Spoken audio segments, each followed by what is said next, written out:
Shelter is trying to sell the idea of moving out of downtown Boise, but neighbors aren't buying. Good evening. We appreciate you tuning in. I'm Karen Lair. And I'm Don Nelson. Interfaith Sanctuary held a community meeting last night where neighbors who disagree with the proposed move of the shelter got to ask questions and hear the response from board members.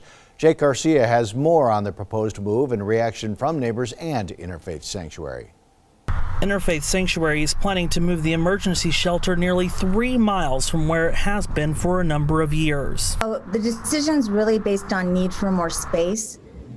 During the pandemic, there was some FEMA funding that came, which allowed us to move families with children and our seniors and medically fragile to a hotel shelter. So currently we're running 2 different shelters, and so we're able to serve more bodies than our current shelter would hold. But many neighbors are adamantly against the proposed move. Clay Elkin attended last night's meeting.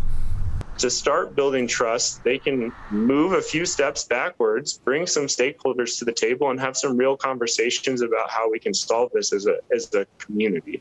Now the loudest voice is the one that, they're scared and this isn't what they want, but we have a lot of support behind those voices. There's a church that's excited about us being there. There's a lot of people who live right in the neighborhood, but unfortunately you don't really hear those stories because they're okay. During the process, neighbors feel they have been misjudged.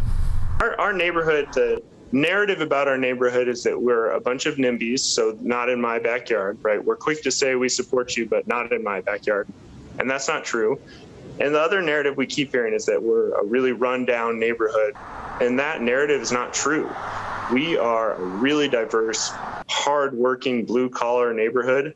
We're full of compassionate business owners and homeowners, and we're just working for our slice of the American dream. But Interfaith Sanctuary is hopeful about the proposed move. I feel like we're a positive addition with some side effects that we are aware of and that we will manage with the community, with the neighborhood. I think that's the smallest part of the equation. Jake Garcia, Idaho News 6.